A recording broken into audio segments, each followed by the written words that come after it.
my long-term objective with what I'm building is to bring this peer-to-peer structure, these like roundtable conversations, lower and up, right? Like I have a lot of mentors that are in their 70s that are like, Parker, I don't have 10 people that I can talk to about the things that matter most to me. So I think there's a lot of social isolation that happens with older people. And I think that this type of like environment where there's no like expert or guru or like even the leader, right? Where it's almost like a emergence theory and like a school of fish, right? Where there's not like one fish that's leading the pack, like all the fish will lead at different.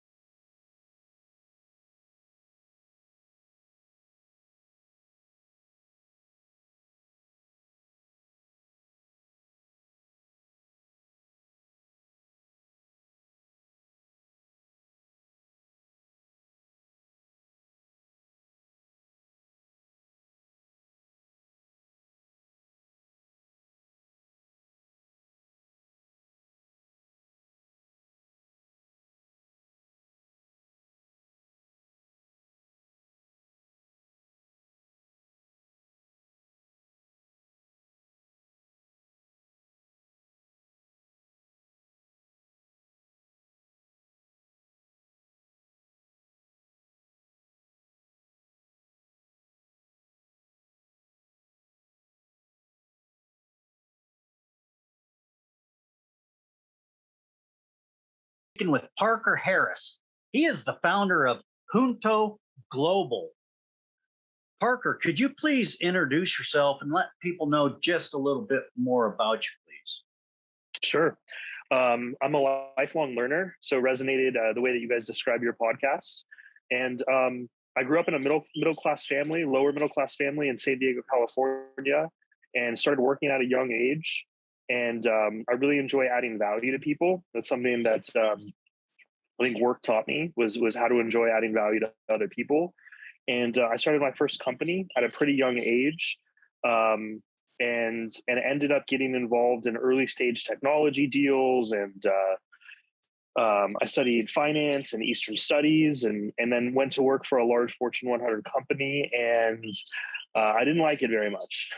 And I talked with a lot of the executives there and different people within the company, and it turns out they didn't like it very much. So I started to look at things that I enjoyed doing, that I was willing to suffer for, that other ways that I enjoyed adding value to people.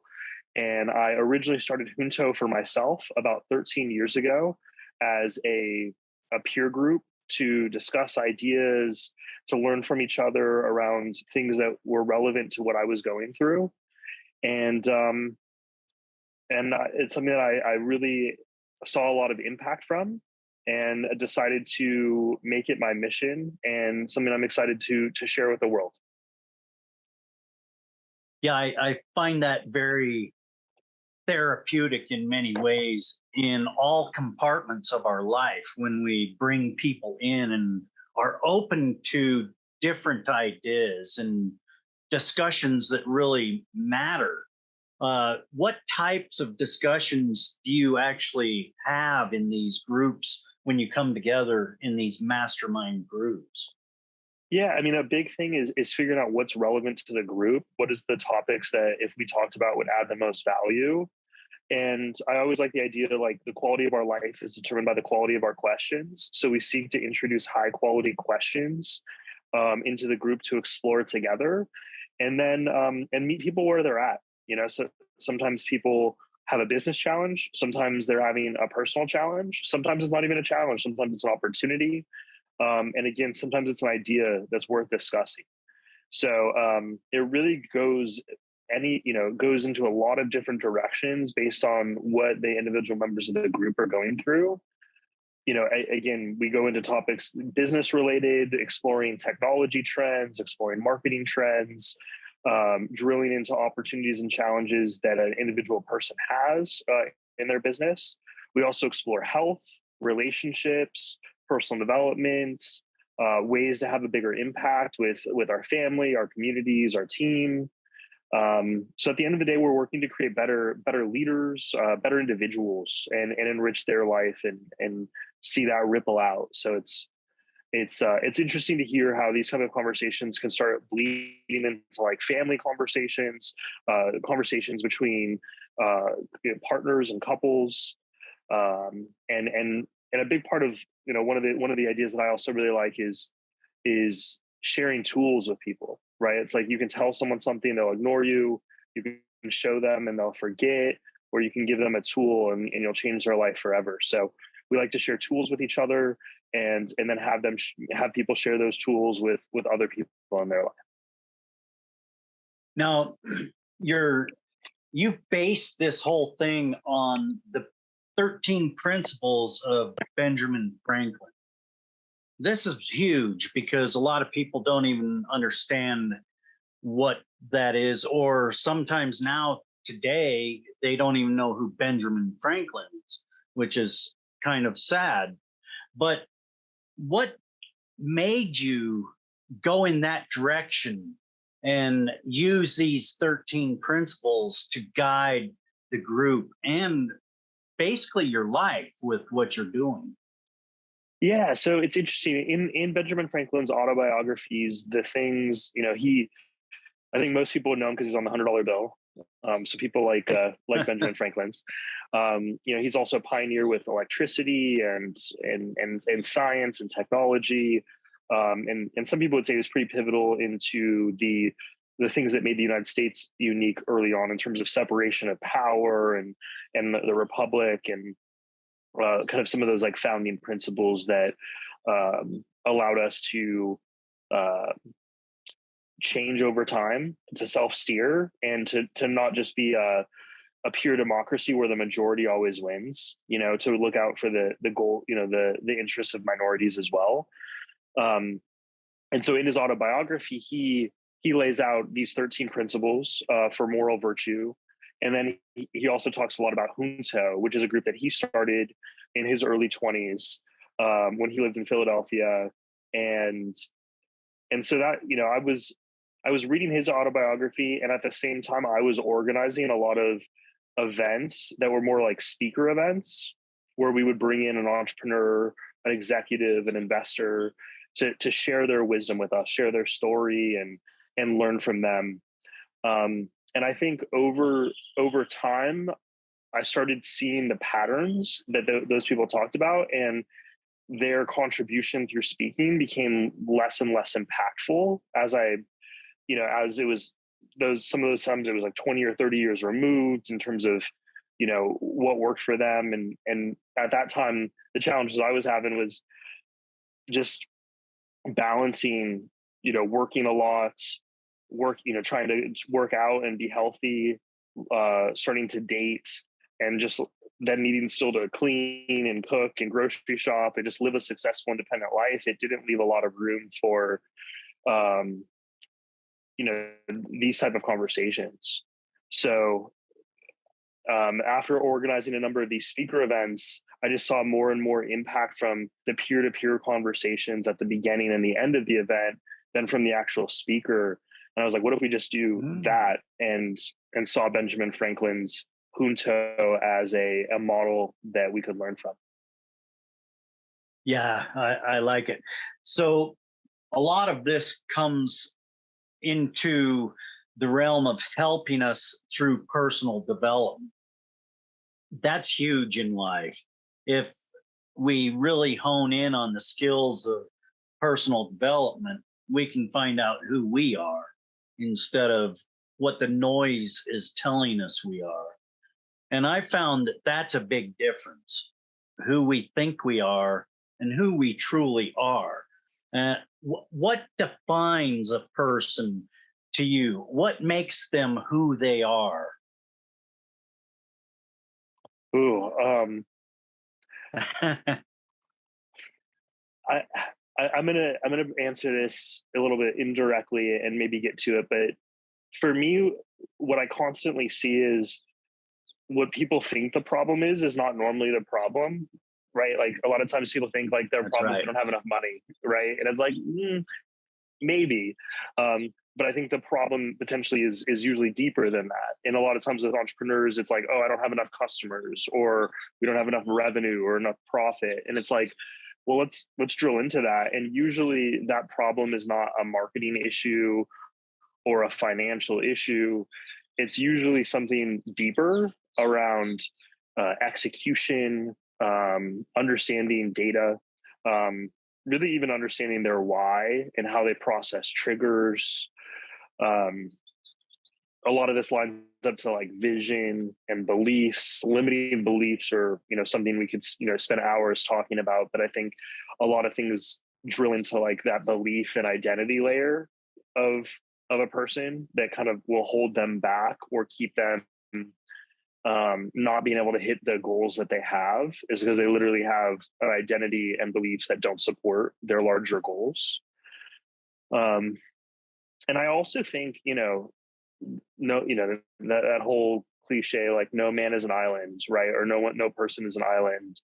I think even our community and our success team make up who an individual is. So we have a framework in Junto that we use to identify the bottleneck, and that incorporates both business and the personal development side of things. And I will say like 60 to 70% of the time, it's not a business issue. It's something deeper that's holding someone back from getting their goal. Yeah, I believe that is big. If we can identify those trigger points in our life that hold us back, which they're there, and really they're easy to identify once you start identifying your personal problems. It's about opening up and forgiving yourself. I really feel that I did not start learning who I was until I was able to forgive myself for the things that I've done in the past based on what I was taught by my parents, my siblings, my teachers, all of this. So forgiving myself was a big key. What is your take on forgiveness of oneself? Yeah, I think self-forgiveness, self-love, those things are important. For me, I think the unlock was courage. And I think it takes courage to forgive. And I think part of forgiveness also is acceptance too. And I think, I think most people live out a story that they created, or an identity that they created at a very young age, potentially one that doesn't serve them. And until we're given until we have the tools to identify that story and eventually start to rewrite it, I think things can be really challenging. Yeah. I think our world, we're kind of stuck in a quagmire, if you will. We aren't sure the direction that we need to go right now. And I feel strongly that it's up to the individual. Each of us have to step up and take charge of our own personal life. And that means the people, the places that we choose to be around, hang around, because it didn't start happening until I started weeding out the negative in my life. This is a big thing. The people, the places that we choose to be around. Sometimes we're stuck and we're forced in these situations, but a lot of the times it's a personal choice. How important is it to make your own choice? And furthermore, how does one know if they're making the right choice? Yeah, I mean, what's interesting, what comes to mind as you say this is, I found this out recently. I was really surprised, is when the Revolutionary War started, or when there was like talk about creating our own nation, back to dead America. What percentage of the population do you think was interested in fighting like a revolution and like creating a separate country? Uh, I believe it was 1 to 3%, something like that. Yeah, it was like less than 5% of people were like Yeah, actually interested in that. You know, it wasn't like yeah, 50 or no, whatever, right? It was exactly. such a small That's percentage, right. and I'm like, whoa, like that's amazing that that Yeah, it only took like 1 to 5% of people to create what this has become, right? This great experiment. that's right. And so That's I right. think even hundreds of years ago, most people are just interested in like doing as little as possible and then having as much pleasure as possible. And I think a lot of times, like, to like, there's like a victim mentality, right? Like people are just like feel like they're a victim of a story, and then they're just, self-medicating or covering that up, or trying to create as much pleasure as possible. I think Right. very few people are like living that hero's journey, or see themselves as the hero. And and I'm not sure those percentages are changing that much. I'm not sure if Yeah, there's like that's more right. or less of those now than there was hundreds of years ago, or thousands of years ago. Um, Potentially more. Maybe there's more people that are emerging that are like interested in doing things and leading, and people are living longer, and there is more opportunity to create impact in different ways. But I think it goes back to like, learning to enjoy adding value or not. Like, you're doing this to add value to other people, and it also adds value to yourself. And, there's probably other versions of the story where you're not doing that, so remind me what your original question was, and let me make sure that I answered it. But that's what came to mind. Yeah, well, you answered the question. We really tend to sleep a lot, and I like that you stated that. You know, most of us just want to go along to get along, and that's really no way to live life. Once we push those bounds and we challenge ourselves, we start to challenge other people. And if we aren't up to the task of challenging not only ourselves but other people, we aren't going to advance anywhere. We're going to stay right here. And right now, I see a lot of different people starting to finally step up and say, no, this can't be. We have to do better. And 1 to 5%, that's a low number, but yes, it is always that way. And once those people take control and start pushing a better agenda for our world, that's when we all start prospering. Because I have this believing where, well, it's Gandhi: be the change you want to see in the world. I have it on my wall. And I think if we start emitting that to the world, others will emulate. And I really think that's true, because all most people are doing is they're watching other people. Those are movie stars, people of influence. And that's where they're getting their status quo story. And I know from at least the 80s, 70s on, we haven't had those good moral leadership people that people are looking up to.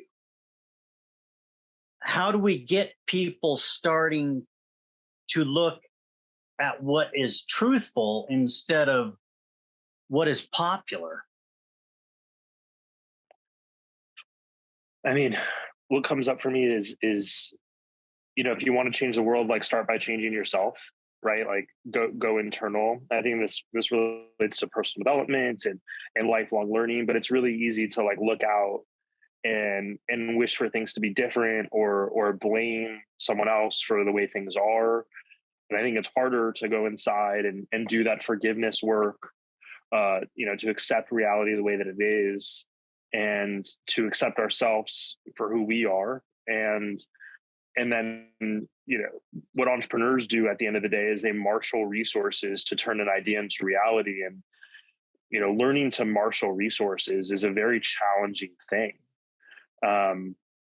And school doesn't do a great job teaching us to do that. It's more of like, memorize this, right? And in the age of a smartphone, like, what's the value of that, right? Like, there's not much value. So I think it starts by just, if we can figure out who we are, what is true about ourselves, what is our true strengths, what is our true weaknesses.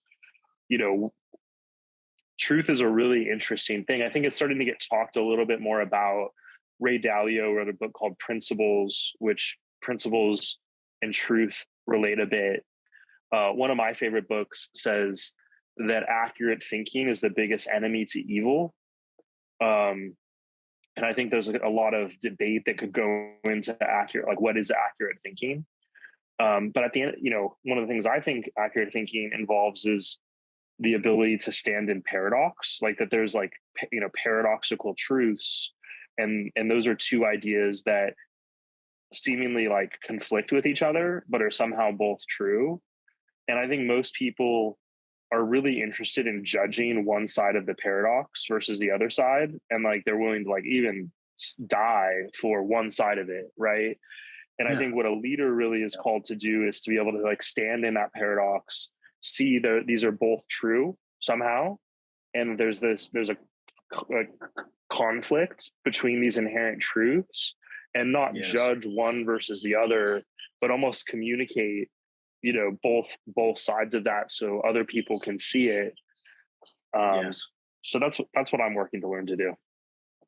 Well, I am 100% with that, and that is truly the answer once we find the power to do that, because I don't agree 100% with either side, because I think that they're so far out there and they need to come back to the center where we can actually talk and gain some common ground.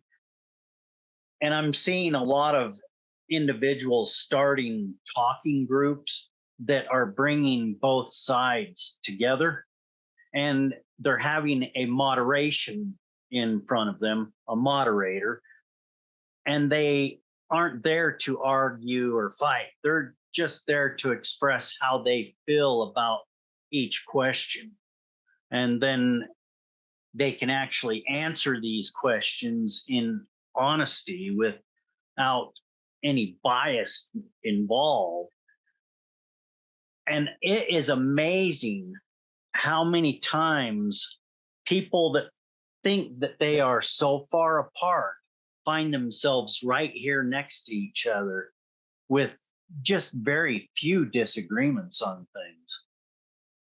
I am really enjoying this because I've waited so many years looking for people to do just that. That's what I started Dead America for, is to try to bring things back to the center. And I don't have to agree. I should be interested in why. And you mentioned this, the why factor, earlier in our conversation. That is the most important thing. When a good conversation happens, we can start understanding that why. What else do you have coming out for people in these group discussion type things? And how do people get involved with the Junto group? There's something that comes to mind as you said all of that, is like, that's the sides are so far apart, but then when you start talking to them, they're right next to each other. And one of my favorite movies is the American President or something. It's like Michael Douglas and Martin Sheen and the gentleman with Parkinson's. I forget his name. It's not Jamie Foxx, Martin Fox, the guy that was from Back to the Future. Oh yeah, Michael J. Fox. Michael J. Fox, Annette Bening, phenomenal movie. And in that movie, it talks about like, there's a lot that it talks about, but it mentions like the American Civil Liberties Union, which is, so some people characterize as like the far left. But that the mission of the ACLU is to defend the Bill of Rights. And I heard this over the last few years, and I didn't know this, but the term conservative, like the, you know, conservatives versus like, and liberals, conservatives, what they're conserving is the Bill of Rights. And I didn't know that, like, right. Like it's not that they're just like conservative and they don't want change. They're actually just trying to conserve the Bill of Rights, which is the same thing that the ACLU is trying to do. So yeah, I mean, I think there are some really interesting, I think, you know, most people would probably agree on 80%, and then they don't even want to agree on the 100%, but then it's like, how does that get done? Which is, you know, sometimes the devils are in the details, right? So, I think what's missing, you know, in some ways is just a lot of the great leaders throughout history, like created, you know, an inner circle that didn't all agree with each other. You know, That's right. There was a lot of like dissent and arguments and difficult conversations, but they would have to like listen to it and then stand in paradox, right? And that's right. And I think that, you know, sometimes that's happening like less and less, right? Where we're creating like echo chambers of people that like all think the same thing. And it creates like a fragility to the ideas, because then the other side is just demonized versus like trying to understand it. And I think most people are trying to like come across, you know, have a good intention. I didn't. So, and your question was what comes up in our groups and how? Yeah. What was your question? Yeah. What are you working towards to help bring the sides together, basically, inside your group? Yeah, I mean, I don't think it's as clean as like sides. Like I don't even know if it's 2 sides or 100 sides, right, or how many sides there are. On you know, we will dive into civic engagement from time to time if there's like an issue that's worth talking about.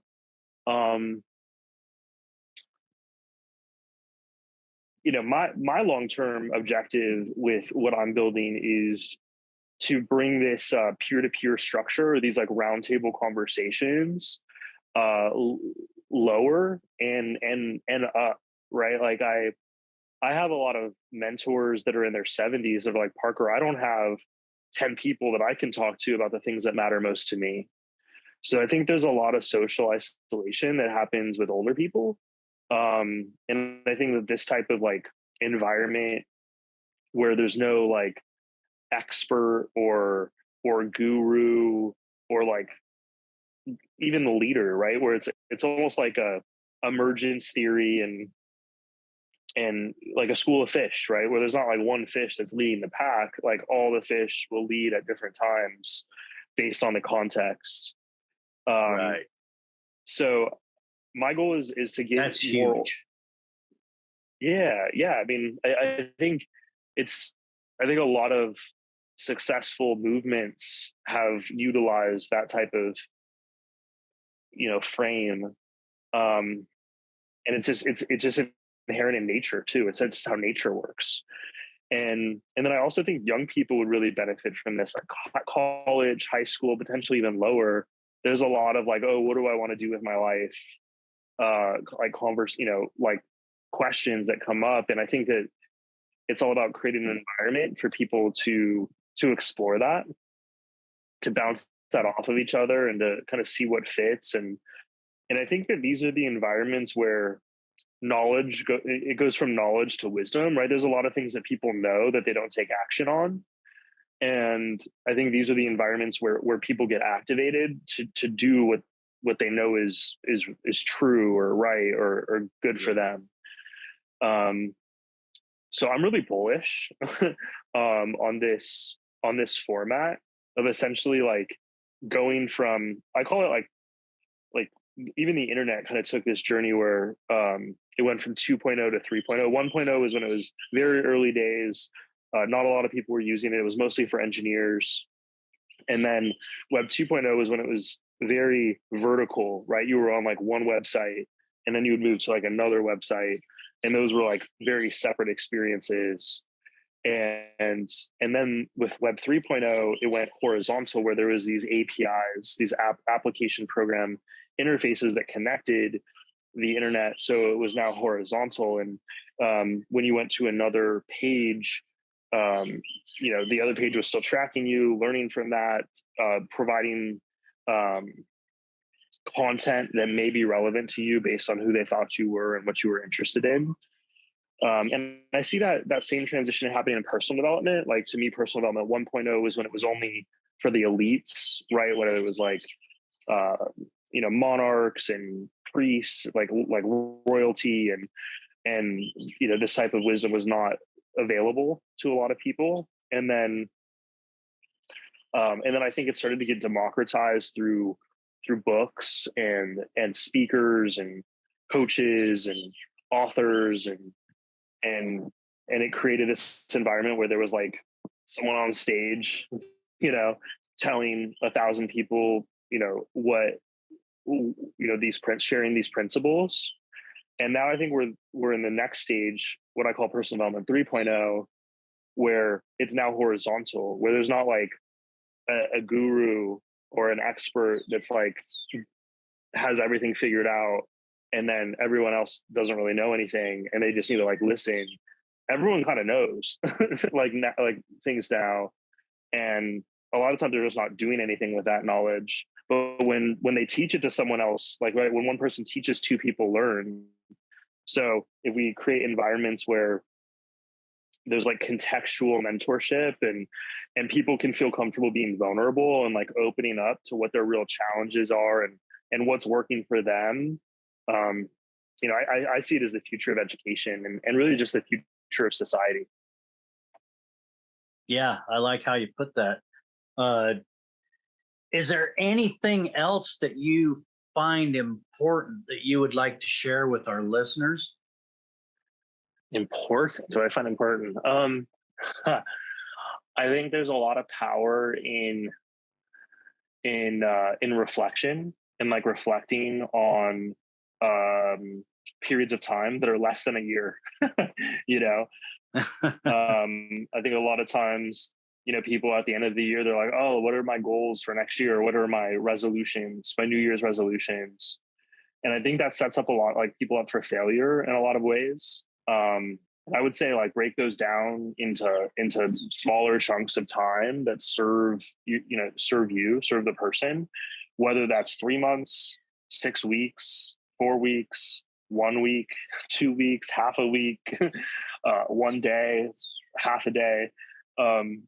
I think everyone operates on a little bit different cadence or rhythm, but there's a power in like setting a plan and then looking back after, like say like we're setting a plan for the week, right? It's like this is how the week's going to go, and then at the end of the week looking at how that week actually went.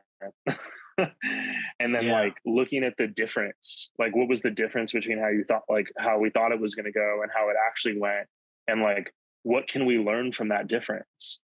And I think often there's some things that worked and some lessons learned from that, and there's often failure and things that didn't work and things that we can learn from that.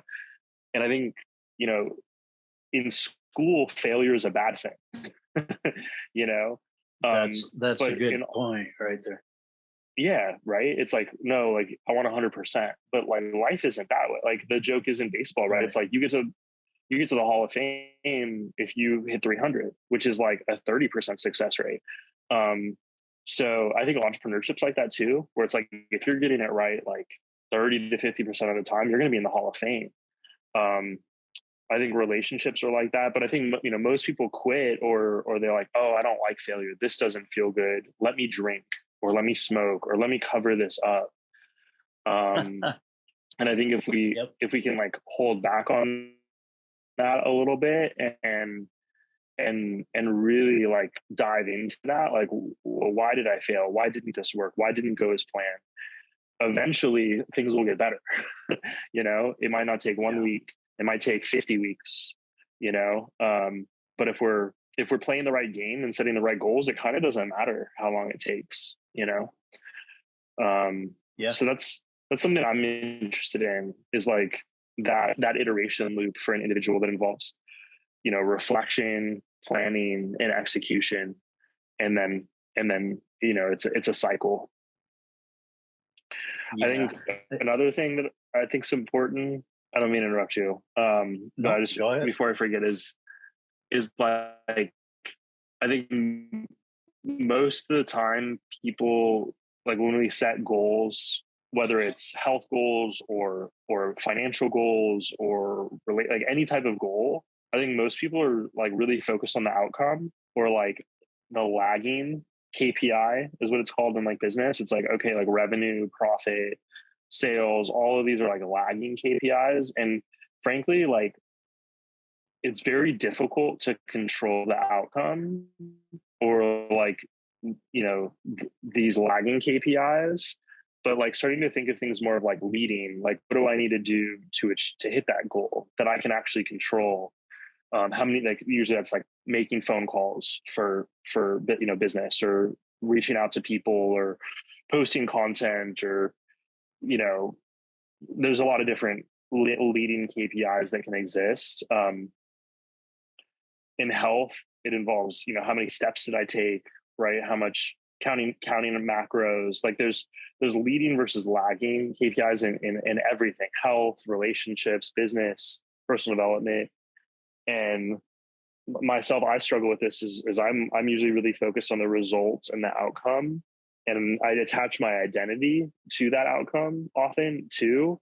And breaking that cycle where your identity, your self-worth is not dictated by a lagging KPI, but instead on the leading KPI, on the input, on the thing that we can actually control. I think that's what successful people do, that makes them different, and it serves them. And I'm working on making that shift myself. So being flexible, and KPI, key performance indicators, keeping track of those and being flexible when those need to actually shift. That's very important, not only in business, but life itself. Well, I think it's like looking at it. Doesn't need it doesn't. I'm not saying I think flexibility is important, but I don't think that the goal needs to shift as much as like the work needs to shift. And what I mean by that is, like, usually what needs to happen is like, not just like, oh, I need to work twice as hard. It's usually like, I need to work 10 times as hard. I need to work 50 times as hard. Like what I thought was going to hit me this goal, like, it's not working. And what do I need to do differently? And usually it's like a significant change to the leading goal, or the leading key performance, and the thing that we can control. It's like, I need to do a lot more than that, right? It's like doing 2 push-ups a day is not going to get my body to where I want it to go, but 100 push-ups, maybe that'll help. So that's more what I mean, right? It's like not shifting or being too flexible about what someone wants to create in life. It's more like what they're willing to do to create that. Yeah, and that's more like an Elon Musk attitude. You've got to put the time in to get the performance out. And the amount of time that we put into something is always going to dictate the performance level of whatever we're doing. I like that. So do you have a call to action for our listeners today?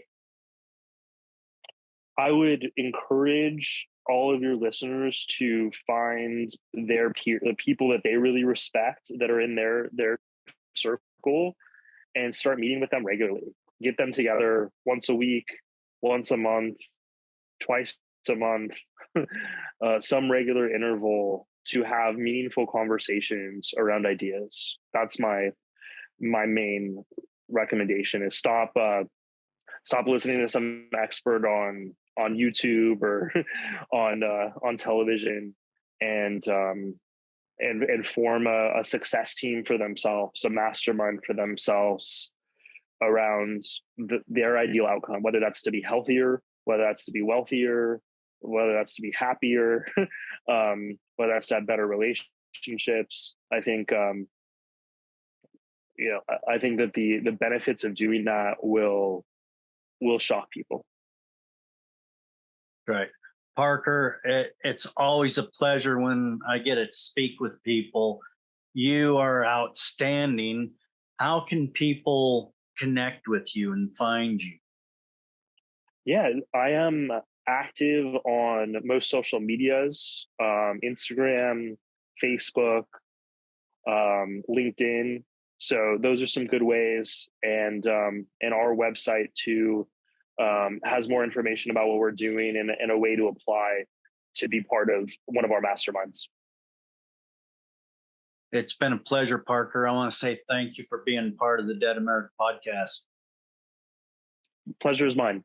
Thank you, Ed.